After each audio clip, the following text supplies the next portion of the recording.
إن الحمد لله نحمده ونستعينه ونستغفره ونعوذ بالله من شرور أنفسنا ومن سيئات أعمالنا من يهده الله فلا مضل له ومن يضلل فلا هادي له وأشهد أن لا إله إلا الله وحده لا شريك له وأشهد أن محمدا عبده ورسوله أما بعد ننني محاضرة چې د دې انعقاد زموږ د معززو مشایخ او علماء کرامو کړی دی په میدان کومبړ کې او موضوع المحاضرة شیخ الاسلام ته منسوب کتاب القصيدة اللامية داغ درس عزت مندرونو الله حاضر دی چې زه سره د دې چې کوم علمي او نفسي په دې نشاط ډېر خوشاله شول چې داسې رسایل د مشرانو او د دې امت دایمو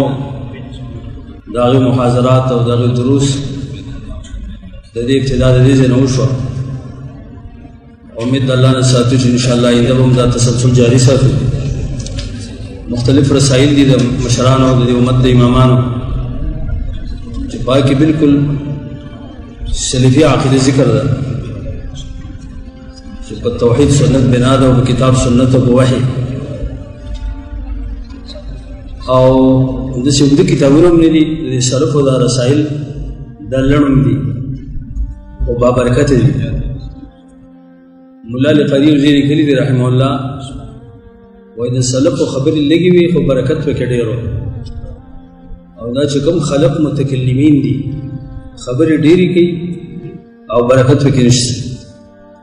دا هغه میزه ده او ما بالامتیاز دی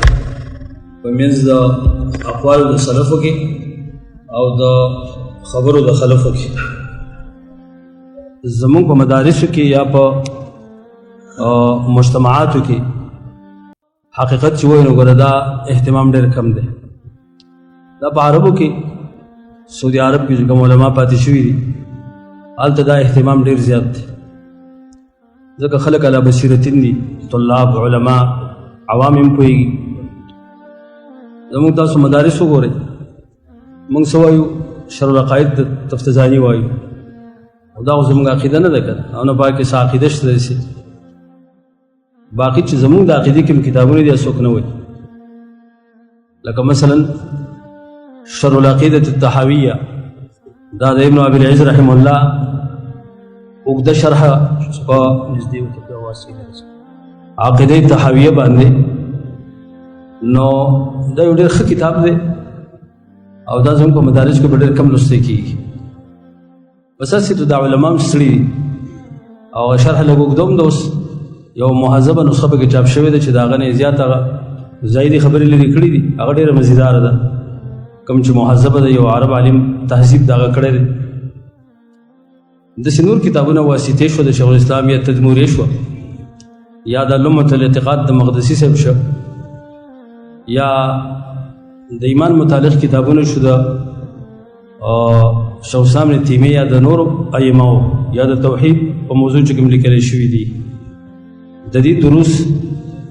ډېر زیات ضروري دي او تاسو به دا اورېدلي په دې میډیا کې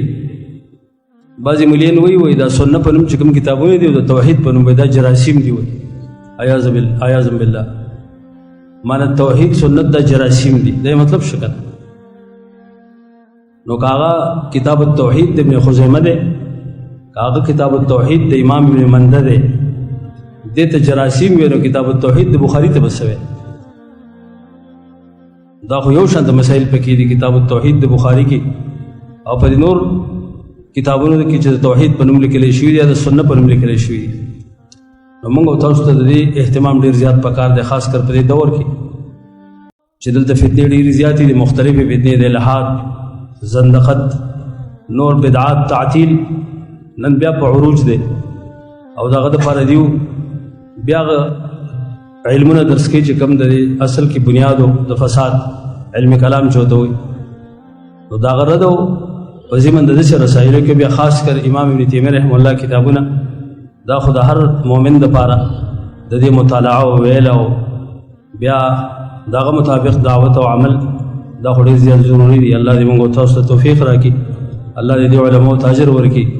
او الله دې موږ تاسو ته نور ټول علاقو کې دا توفیق راکړي چې دا سلسله جاری وساتو. او دا رسایل داسې میاشت دو میاشت بعد سړی یو رساله هغه محاضره کې د یو ځای یا خپل مقامي علما یې درس کوي یا د نورو ځینونه دې کې به ډېر خیر انشاءالله. او د دې سلفي او د ښایسته عقیدې نه به طلاب هم خبر شي، عوام به هم خبر شي، او علما به پوه دي. شیخ الاسلام امام ابن تیمیه رحمه الله چې معروف دی په شیخ الاسلام سره، او تقی الدین احمد بن عبد الحلیم رحمه الله په 661 کې پیدا دی او په 728 کې وفات دی. د شیخ الاسلام ټول عمر دا 67 کالو یعنی 80 کاله دا د شیخ الاسلام عمر دی. په الله جل وعلا د په عمر کې او په وخت کې او په علم کې او په قلم کې هغه برکت اچولی چې دنیا ته حیرانه ده. د په یو مجلس کې کتابونه لیکلي لکه الحمویه یا دا واسطې شو یا نور داسې کتابونه رسایل چې هغه مونږ په کال کې نشو ویلی. کال کې چې کوشش وکړو نو په کال کې به یې ختم کړو. او شیخ الاسلام داسې د مازدیګر ماښام په منځ کې دا رسایل لیکلي دي. الله یې په قلم کې داسې برکت اچولی په عمر کې او په وخت کې. دا د شیخ الاسلام هغه کمال تقوا او علم او د هغه سره عمل او ډېر لوی صبر یې کړی دی په باب د دعوت کې. مشکلات پرې راغلي دي ډېر سخت. اووه ځله جیل ته تللی دی او آخر ځل په جیل کې وفات شوی دی او جنازې د جیل نه وتې ده. او جهاد یې کړی دی، لیکلي کړي دي، ځکه ورته امام السیف والقلم ویلی کېږي. د تورې او د قلم امام دی او د موحدینو ټولو امام دی. که امام نه دی نو د بدعتیانو نه دی او د مشرکانو نه دی، د روافضو د صوفیانو نور چې کوم اهل حق دی او اهل التوحید دی نو هغه همیشه د دې کتابونو استفاده کوي. او زه خو دا وایم چې د ابن تیمیه ابن قیم کتابونه څوک نه ګوري که نه دا غټ جاهل دی. د جهل وجه هم دا دی چې د دې کتابونو نه محرومې دي. خو لیکن افسوس چې د شیخ الاسلام کتابونه دا نن د مکتبو زینت دی. علماو سره په دې مکتباتو کې دا کتابونه شته او دومره توفیق نشته دی چې کتاب وګوري. دا مجموع الفتاوا ده، داسې د شیخ الاسلام منهاج السنه او داسې واړه غټ کتابونه دي چې د هغې مطالعې ته څوک نه دي وزګار. یو وخت زه پنجاب ته تللی وم، کراچۍ ته، د څو علماو مکتبو ته ما د یو عالم په مکتبه کې د ابن تیمیه کتابونه لید. ما یو کس نه تپوس وکړم دا وجه څه ده؟ وایي او بڑا مشکل ہے، وایي ډېر ګران کتابونه دي. خو بس علما داسې اردو کتابونه ګوري چې د هغه نه خطبو تیاری وکړي او د جمعې بیانات تیار کړي. او داسې د ابن تیمیه د نورو مشرانو کتابونه او د خلکو سره ټیم نشته. په کار ترکیز په دې کتابونو دی. د شیخ الاسلام زیات سیرت نه بیانوو، ترجمه یو دوه خبرې اهمې. یو دا دی چې شیخ الاسلام امام ابن تیمیه رحمه الله دا په تاریخ کې داسې امام تیر شوی دی که نه چې په ده تهمتونه ډېر لګېدلي دي، مخالفت ډېر شوی دی او تهمتونه مختلف او اسباب د مخالفت هم ډېر زیات وو. زه به د هغه نه چند ویم انشاءالله ځان سره نوټ کړئ د طلاب ملګري. په شیخ الاسلام غټ تهمت دا لګېدلی و اولا چې دی د نبي صلی سره محبت نه ساتي وایي، د ده د رسول الله صلی سره بغض دی، کینه ده. او د هغه وجه یې دا ویلې چې شیخ الاسلام دا ویلي چې د نبي صلی د قبر دپاره سفر مه کوئ. حدیث کې د نه منه راغلی دی چې د 3 جماعتونو نه غیر بل ځای ته په نیت د ثواب سفر کول منع دي. مسله د شد الرحال نو د هغه نه مخالفینو دا مشوره کړه چې ابن تیمیه د رسول الله صلی الله علیه وسلم مینه محبت نه ساتي. حال دا دی چې د امام ابن تیمیه ټولې زندګي دا د نبي صلی الله علیه وسلم د سنتو په تابعدارۍ کې تېر شوې ده او دې ته دعوت او دې ته ترغیب او په دې باندې اهل بدعو شیخ الاسلام بدنام کړ. دویم تهمت بدعا ولګو چې د قبرونو زیارت نه مني. حال دا دی چې شیخ الاسلام د زیارت شرعیه قائل او زیارت شرکی بدعي داغه انکار وکاو چې بدعي طریقې سره د مقبرو زیارت یا د قبرونو یا شرکی زیارتونه دا منل دي او دا بار وخت په موحدینو باندې دا تهمتونه لګي. دریم تهمت پیدا ولګي چې شیخ الاسلام د نبی سم د قبر زیارت نه مني. حال دا چې دومره خلک التزي او د رسول سم قبر ته ورځي او د ګوره زیارت د قبر د نبی خلاف دی. او زماني مولین شو هغه ډیر په زور شور سره دا الزام به بیاناو. حال دا چې شیخ الاسلام د نبی سم د قبر د زیارت قائل او هغه ته د سفر نه قائل. سفر ته نه پکار نفس زیارت هغه سره کول شي. بل تهمت پیدا ولګي چې ابن تیمیه د نصاراو سره دوستانه ساتیو. دا ډیر عجیب تهمت د نصاراو سره موالات دي. حال دا چې شیخ الاسلام مشهور کتاب لیکل دی الجواب الصحیح لمن بدل دین المسیح. دا په نصاراو لیکل دو جلد کې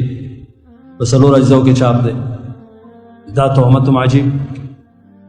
بل تهمت پیدا ولګاو چې شیخ الاسلام الله ته جسمیت ثابتې تجسیم او د تشبیه قائل دی. د تجسیم او د تشبیه حال دا چې شیخ الاسلام د دې شوبې ورزور تردید په خپل کتابونو کې کړی چې مونږ الله ته جسم نه ثابتو د الله تشبیه د مخلوق سره نه ورکو. او ظالمان بیا هم لګیاو اوس هم لګیاي ابا دا ورکم لګیاو سبکی وغیرہ دا شاعرو شوافع هغه دا تهمت او شیخ الاسلام د دې پرزور تردید کړی. ابو الحسن علی ندوی لیکلی دی رحمه الله هندوستان مشهور عالم دی. په خپل تاریخ دعوت او عظمت کې یو جلی په شیخ الاسلام لیکل یو جل کتاب او ډېر لوی مدح د ابن تیمیه کړی. او هغه لیکلی دی چې ابن تیمیه رحمه الله دا د تجسیم چې څومره مخالف وکنه او ابن قیم د څه بل څوک نو او بس ظالمانو پیدا الزام او تهمت لګاو او شیخ الاسلام بدنام کړ چې د مجسم دی او مشبه دی وغیرہ. او دا بار دور کې د بدع دغه طریقه ده چې په حق پرستو ځان نمونه ولګي. دا مجسمه دي مشبه دي دا مجبره دي د جبر قائل دي دا شکاکیه دي معنی په ایمان کې د شک قائل دي استثناء دا نقصانیه دي په ایمان کې د نقصان قائل دي. دسي مختلف نمونه لکه اوس وایي د وکټوریان دي دا نوم مورد لکنه اوس ته سوي وکټوریان او په خوا بيدیانو ویلا دا مجسمه مشبهه وغیرہ دا تهمتونه په ائمه د توحید سنت باندې لګول. په شیخ الاسلام بل تهمت دا ولګي چې د کرامات د اولیاء نه مني د اولیاء کرامات نه مني او اولیاء نه مني. شیخ الاسلام مشهور کتاب لیکل الفرقان بین اولیاء الشیطان و اولیاء الرحمن. یو د الله اولیاء دي او بل د شیطان اولیاء دي. د الله اولیاء منو دغه کرامات منو شیخ الاسلام ذکر کړی دی په خپل کتاب کې. همغه د شیطان د اولیاء زم په دې پښتو کې دغه تعبیر ده د ګڼکپانو د دې ګڼکپانو او کرامات موږ نه منو. دا چې د ولایت په نوم باندې ګڼکپي کوي د خلکو جیبونه وي غلي دي د دې کرامتونه نشتا او نه موږ منو. د دې صرف احوال شیطانیه دي شیطانانو ترازیو دیو ځان په عوامو کې په اولیاء باندې مشهوري چې موږ اولیاء دا تهمت په ولګي. په شیخ الاسلام بل تهمت دا ولګي چې دا وسیله انکار کوي وسیله نه مني. وسیله شیخ الاسلام مشهور کتاب ورکو التوسل والوسیله اپای کې د وسیله ډېر خصه تشریح وکړه چې د څه تشریح په نور کتابونو کې نه ملوي. په شیخ الاسلام باندې بل تهمت دا ولګاو چې د اکابر صحابه ګستاخ دی. دا ابن حجر هیتمی یو شافعی تیر شوی د شری ابن حجر په نوم یو مشهور ابن حجر محدث دی. یو دا ابن حجر دا مشهور دا د الزواجر والا او الفتاوى الحدیثی کتاب دی. د تهمت لګاو چې شیخ الاسلام د مشرانو صحابه توهین کې ګستاخ. حال دا دی چې شیخ الاسلام د صحابه په دفاع کې عظیم کتاب لیکل دی منهاج السنة النبویه علی الشیعة والقدریه. دسه سړی به تر قیامت پورې پیدا نشي چې هغه د امام ابن تیمیه غوندې کار وکړي په دفاع د صحابه کې. ټول امت ته محتاج دی چې د شیخ الاسلام د کتاب نه استفاده وکړي. ظالمانو په دا تهمت لګاو شیخانو په دا تهمت لګاو چې د علي صاحب بے ادبی کوي د علي صاحب بے ادبی کوي چا په دا تهمت لګو چې د خضر نه مني او د مهدي نه مني د قطب او غوث نه مني دا تهمتونه په تاریخ کې ذکر دي شاه ولی الله د شیخ الاسلام په دفاع کې کتاب لیکلی پخوا د سند د علاقې ټټه د دې عالم معین الدین په نوم باندې مخدوم معین الدین هغه شاه صاحب ته خط لیکلی چې د شیخ الاسلام تفردات دي او د خلک ډېر سخت مخالفت کوي ستاسو رائے د ابن تیمیه په باره کې څه شاه صاحب ډېر ښایسته لیکل کړي او دا په الجامع لسیرت شیخ الاسلام ابن تیمیه رحمه الله کوم چې د عزیر شمس رحمه الله په تحقیق سره چاپ شوی د بکر ګزید په اشراف سره په دې کې دا رساله شته او دا مطبوعه مخکې ظالم چاپ شو پاکي شاه صاحب ولیکل چې بالکل د ابن تیمیه په خلاف چې دا چا ویلي دي نو صحیح ویلي ابن تیمیه قطب نه مني او غوث نه مني ځکه چې کوم عالم د توحید سنتي او په کتاب سنتي عقیده بنای نو هغه به د داسې شرکیات او منکري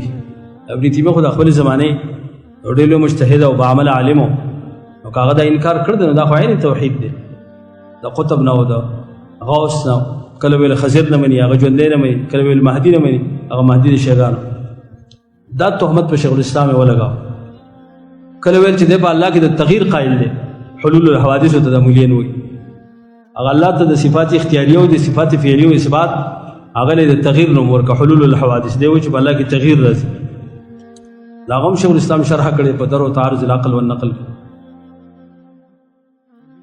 داسې تهمتونه په شیخ الاسلام ولګېده خو د دې ټولو مقابله شیخ الاسلام په علم په تقوا په صبر باندې کړی او دفاع په ښه انداز سره کړی دی الحمدلله چې شیخ الاسلام هغه سړی دی که نه چې د په خپل دور کې د بدعتیانو د یو اعتراض جواب هم نه دی پرېښی هم عقلي هم نقلي هم عقلي او هم نقلي او دې دغه لیکلي دي ابوالحسن علي ندوي په دغه کتاب کې چې د شاه صاحب چې کوم د ابن تیمیه په باره کې د توصیفي کلمات ویلي دي شاه صاحب ډېره مدح کړې ده شیخ الاسلام نو د دې نه بعد اردو کې لیکلي د دې نه بعد د هیڅ مصنف او د هیڅ جارح جرحه داسې علمي وزن نه لري چې سړی راشي په ابن تیمیه د جرح وکړي او یا د ابن تیمیه بد وایي د هغه څه وزن پاتې شي چې د شاه ولی الله غوندې سړي د هغه تزکیه وکړه او د هغه مدحه یې وکړه عجیبه مدحه د کلمات یې لیکلي د شیخ الاسلام په مدحه کې د شیخ الاسلام د مخالفت اسباب څه وو ډېر کتابونه چې سړی په دې مطالعه په دې موضوع وګوري که نو سړی ته دا فهمولی شي یو څه موږ راجمع کړی دي د شیخ الاسلام د مخالفت لوی سبب اول چې وکنه نو دا د عقیدې اختلاف شیخ الاسلام چونکې دغه زمانې د مولانو د عقیدې مخالف او شیخ الاسلام عقیده بالکل په منهج د سلف او په کتاب سنت بنا و او دغه مخالف مولان چې څوک صوفیان خبر پرستو څوک روافضو څوک د علم کلام والو بدعتیان څوک نو غټ اختلاف د سبب هغه د شیخ الاسلام سره د عقیدې دی د دې وجه نه دا مسله بیا ائمو د جرح تعدیل لیکلې ده چېرې څوک د چا د عقیدې خلاف نو د هغه جرح په باندې قابل قبول نه وي نو په ابن تیمیه چې څوک جرح کوي که نه او ورسره په عقیده کې مخالف دی د جرح به څوک څنګه ومني د جرح نه قبلي ذهبي صاحب په میزان الاعتدال کې هم لیکلي دي عبدالحی صاحب لیکلي دي په رفع التکمیل کې نور علامه نعمان خیر الدین الرسی لیکلي دي په جلاء العینین کې د شیخ الاسلام د مخالفت سبب یو اختلاف د عقیدې دویم سبب د شیخ الاسلام د مخالفت چې وکنه دویم سبب نو دا حسد او حسد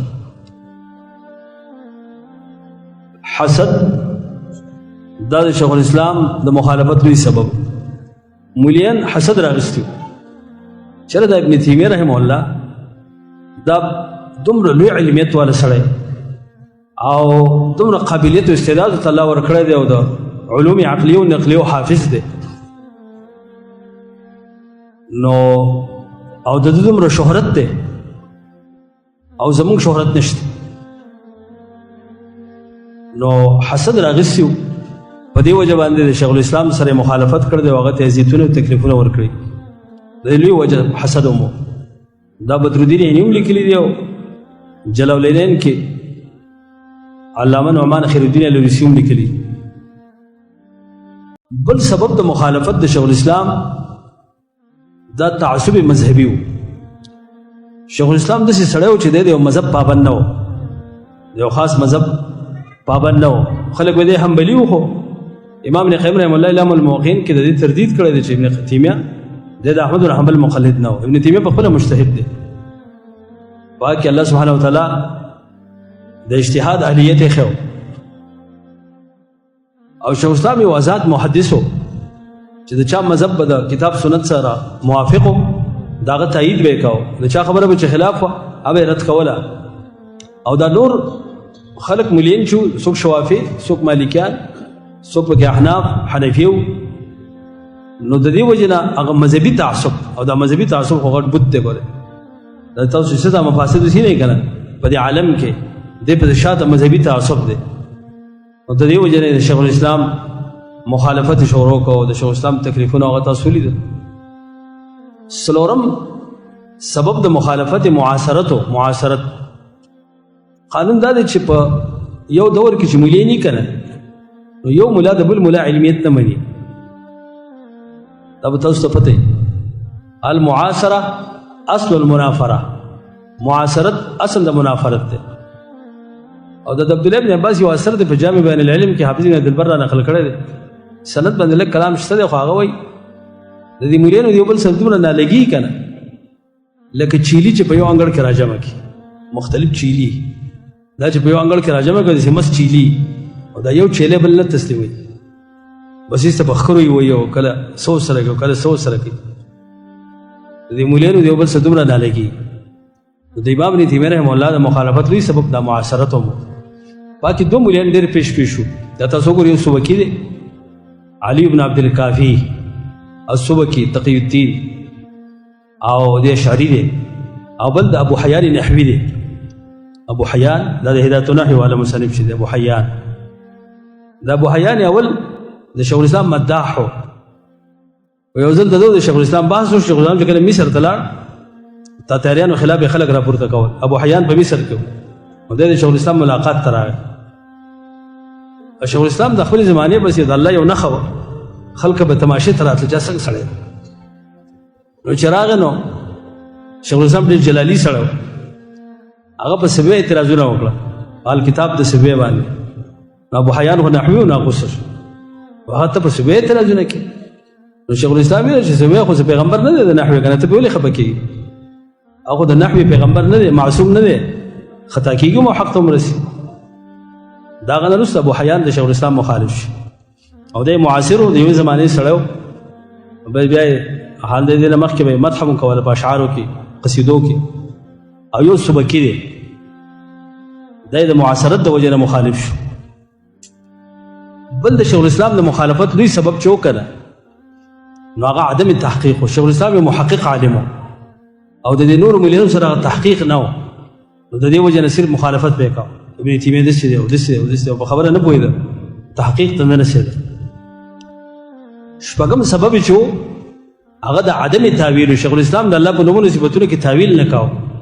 او دا نور مليان معاوله و، معطله معاوله، او د دې وجې نه د ابن تیمیه سخت خلاف کوه، د تاویل په وجه. اووم سبب چې و نو هغه د علم کلام مخالفت. شیخ الاسلام د علم کلام سخت مخالف و. علم کلام چې څومره جرح شیخ الاسلام کړی دی که نه، او څومره نقد یې پې کړی، داسې بل چا نه دی کړی. علم کلام هغه علم دی چې عقلیات پکې چړلی کېږي. وایي موږ د الله او د رسول دفاع په دې عقل کوو، د هغې اصل عقل دی. نو شیخ الاسلام د دې علم چې کوم غلطیانې وي او خطایانې وي هغه یې د امت مخې ته کېښودې. نو په دې وجه باندې د شیخ الاسلام مخالفت زیات. ځکه مولین ټول متکلمین کلامیان وو. بل د شیخ الاسلام د مخالفت وجه چې په صوفیه ورادو. شیخ الاسلام د صوفیو څخه خلاف، دا چې کوم تصوف والی ابن عربي دی او داسې نور صوفیه چې کوم تاریخي صوفیان تیر شوي، دا شیخ الاسلام سخت مخالف. دا د شیخ الاسلام دپاره سخت د مخالفت سبب وګرځېد. چې د ابن عربي په خبرې کوي. بل د شیخ الاسلام د مخالفت سبب چو نو هغه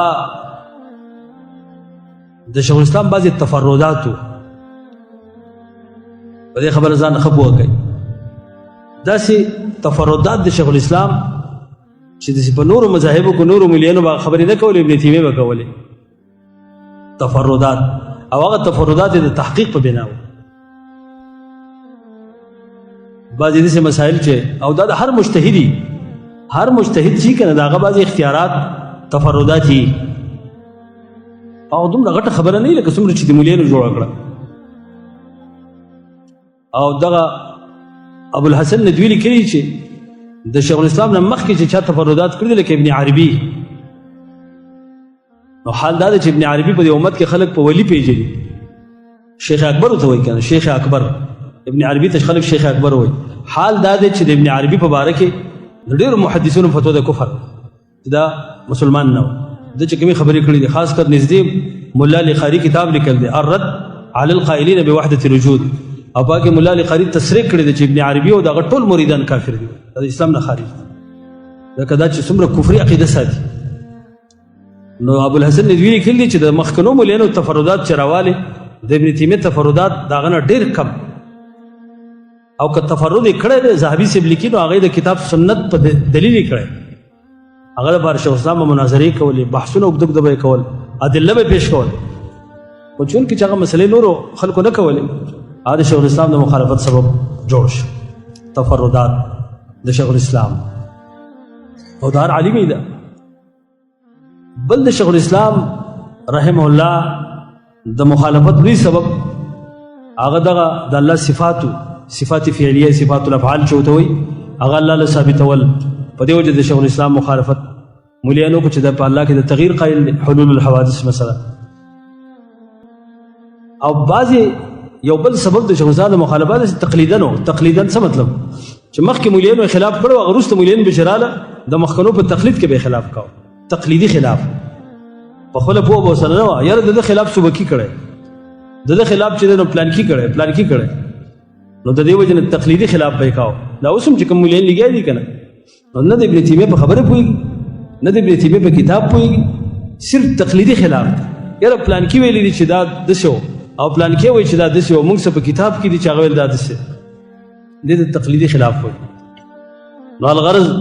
د شیخ الاسلام رحمه الله باندې تهمتونه او د هغه د مخالفت اسباب. بیا د الله طریقه دا د قرآن کې که نه چې الله د مؤمنانو دفاع کوي. کله چې هم په ملایکو یا په انبیو باندې چا الزام لګولی دی نو الله یې دفاع کړې ده. په جبریل علیه السلام یهودو اعتراض وکړو چې دا زموږ دشمن دی، دا د عذابونو وحی راوړي، نو الله یې دفاع وکړه چې څوک د جبریل دشمن دی نو دا زما دشمن دی. او جبریل ته څه ګناه ده؟ جبریل خو که وحی راوړی ده الله په اذن یې راوړی ده. سورې بقره کې په سلیمان اسلام اعتراض وشو چې د ساحر جادوګرو، الله یې دفاع وکړه وما کفر سلیمان ولکن الشیاطین کفروا. د هر نبی الله جل وعلا دفاع کوي. په صحابو ته چې کله منافقانو صفحا ویل نو الله یې څنګه دفاع وکړه؟ الا انهم هم الصفحا، دا منافقان په خپله صفحا دي، دا د الله دفاع ده. او الله سبحانه وتعالی ان الله یدافع عن الذین آمنوا، الله د ایمان والو دفاع کوي. او الله فرمایي په ما باندې د مؤمنانو نصرت او د هغوی مدد لازم. په دې بنا باندې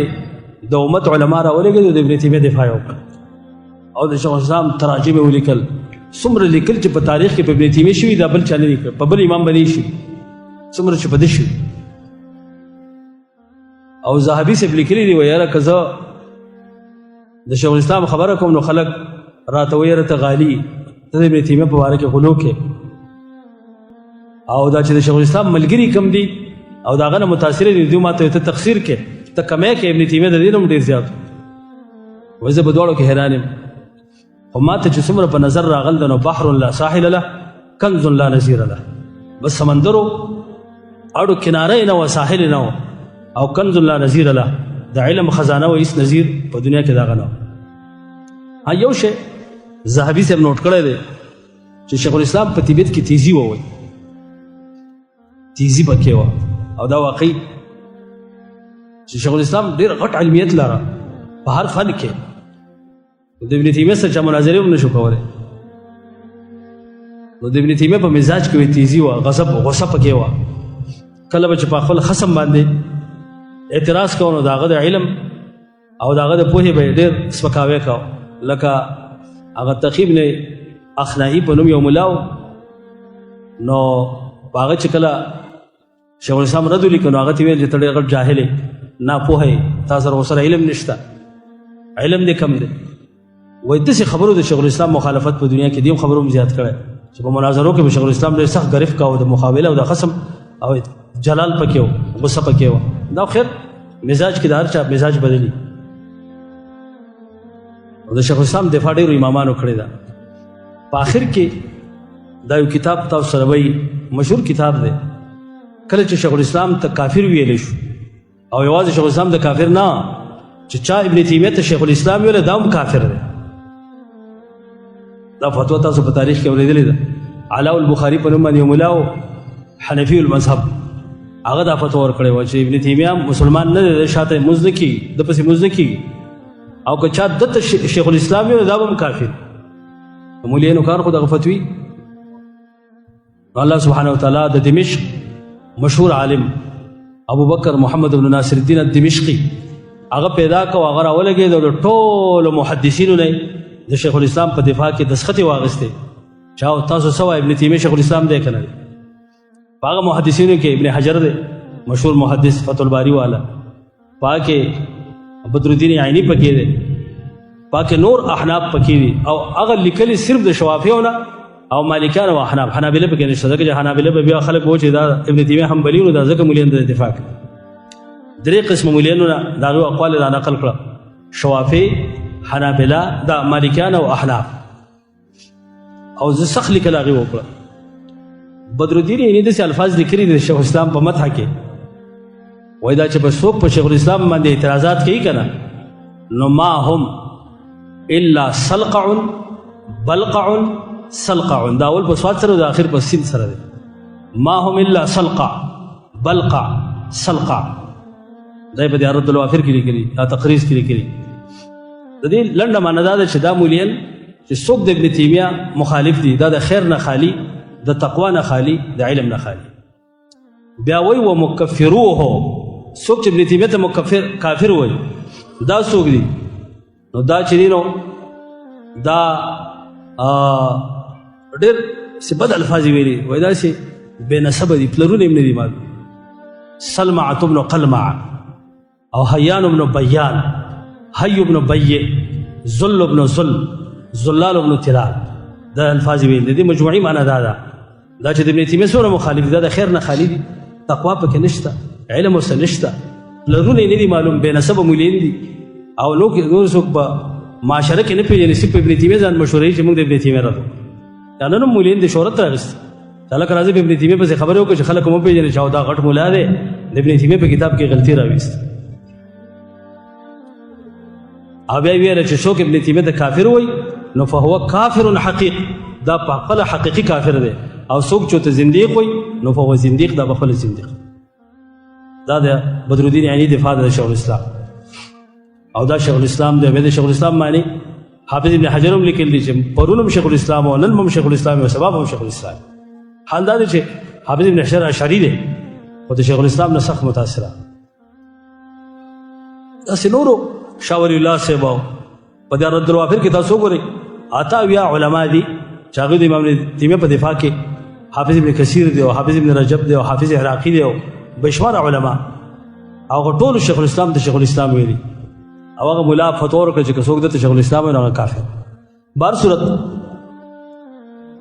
په داسې وخت کې چې کله په شیخ الاسلام تهمتونه ولګېدل او الزامات او مخالفت، نو شیخ الاسلام خپله عقیده دا یو امت ته ښکاره کړه په خپلو تصانیفو کې، او د خپل قلم په زور باندې واسطیې لیکلې،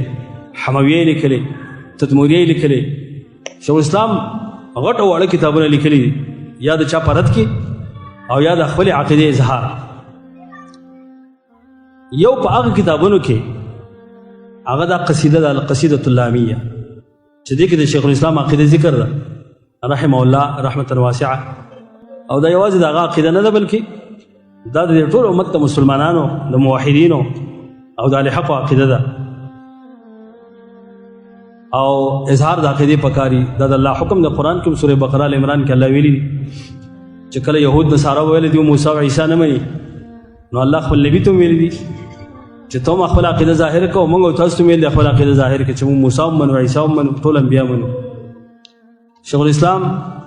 خپل عقیده ظاهر کړه او دای ولیکله او نن وخت پورې د شیخ الاسلام هغه عقیده هغه درس کیږي پکار دا چې سړی د شیخ الاسلام متعلق معلومات غواړي د شیخ الاسلام کتابونه دی وایي او د شیخ الاسلام کتابونه دی مطالعه کړي بیا به د شیخ الاسلام د عقیدې نه خبر شي دا قصیده اعلامیه د شیخ الاسلام د دې متعلق د علماو دوه رایې دي یو رایې دا ده چې دا د شیخ الاسلام کتاب دی دا رساله د شیخ الاسلام ده په مخطوطاتو کې د شیخ الاسلام داسې کتاب دا په نظر راغلی دی چې پاکې دا رساله د نوم شته دی اللامیه د شیخ الاسلام ابن تیمیه او یا عقیدة ابن تیمیه او ډېر علما داسې هم وایي چې دا د ابن تیمیه کتاب نه دی څه ورته منسوب دی نسبت یې ورته شوی دی خو دا په حقیقت کې د شیخ الاسلام کتاب نه دی نو خبره دا ده که د ابن تیمیه کتاب یې خو ډېره ښه ده او که د ابن تیمیه کتاب نه وي که نو هغه ته منسوب وي نو هم چې دا کومه عقیده پکې ذکر دا د ابن تیمیه عقیده ده دا چې څه پکې ذکر دا د ابن تیمیه عقیده ده که نه د هغه کتابونه وګورئ همدغه عقیده پکې خو دکې وروسته قرینه شته دی چې هغه نه معلومېږي چې دا د شیخ الاسلام کتاب دی هغه دا دی شیخ الاسلام یو شعر ویلی دی هغه دا دی چې قبحا لمن نبذ الكتاب وراءه واذا استدل يقول قال الاخطل هغه سړی دی بدرنګ شي چې د الله کتاب شاته وغورځاو او چې دلیل پیش کوي نو د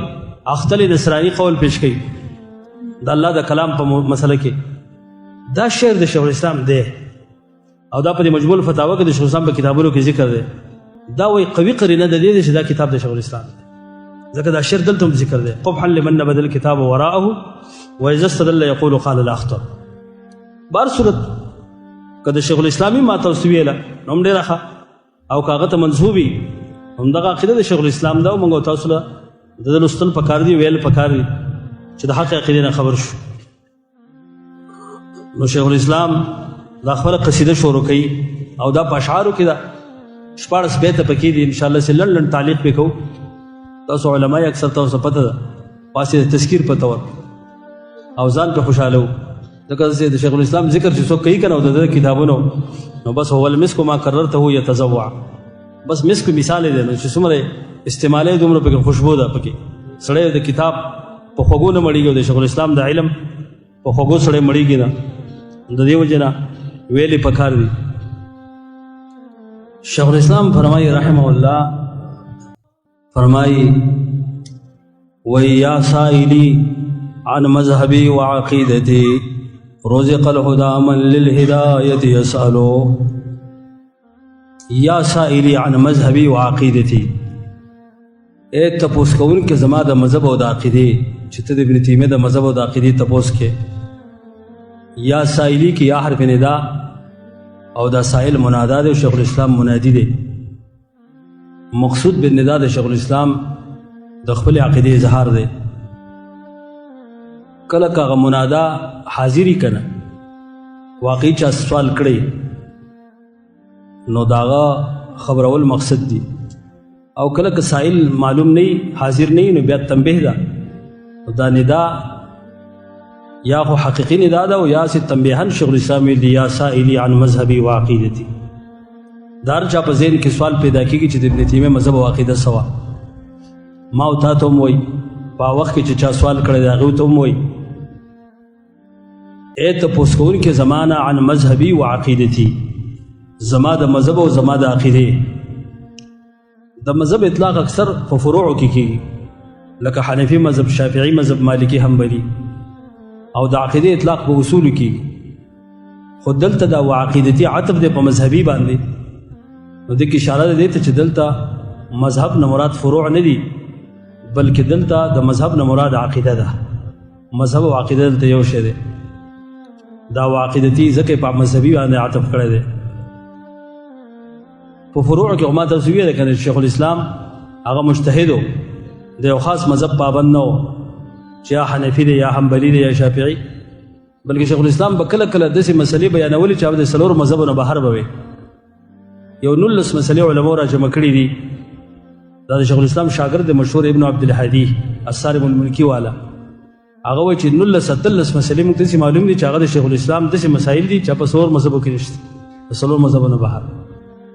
او مسله دا ده چې حق په څلور مذهبو کې منحصر نه دی نو شیخ الاسلام د یو فقهي مذهب پابند نه و دلته د مذهب نه مراد الذي يصار الیه ويذهب الیه فی العقیده عقیدت مراد ده تپوس کوونکې زما د مذهب او زما د عقیدې عقیده څه ته ویل کېږي معنا پکې د عقد پرته د عقد تړلو ته وایي عقیده هغه څیز ته وایي که نه چې ستا پې جزم راغی اذعان تصدیق او تاسو سره د خپل نفس غوټه که دې ته عقیده ویل کېږي رزق الهدى من للهدایة یسألو دې کې شیخ الاسلام دعا کړې ده چې الله دې هدایت نصیب کی دا رزق خبر دی خو معنی ده امر ده لفظا خبر معنی ده امر لك رحمه الله یا غفر الله لك هدایت دې الله نصیب کی من هغه چاته للهدایة یسألو چې د هدایت سوال کوي او د الله نه هدایت غواړي نو الله دې ته هدایت نصیب کی او چې سړی د الله نه هدایت نه غواړي اته به هدایت څنګه نصیب شي اصل تړپ نشته هرس نشته فکر اوس نشته نو څوک کله الله نه هدایت غواړي الله دې ته هدایت نصیب کړي رزق الهدى هدایت څه ته وایي لزوم د صراط مستقیم استقامت علی الدین توفیق د حق دې ته هدایت وایي ځکه هدایت تاسو ویلي په دوه معنی استعمالیږي هدایت په معنی د بیان سره او هدایت په معنی د توفیق سره دلته د هدا نه مراد توفیق دی رزق الهدى من للهدایة یسألو الله دې توفیق د حق ورکړي هغه چاته چې څوک د توفیق د حق سوال د الله نه کوي موږ تاسو د الله نه غواړو کنه چې الله موږ ته حق را نصیب کړي نو بیا به الله موږ ته حق را کوي او هغوی ته شیخ الاسلام دعا کړې ده هر څوک چې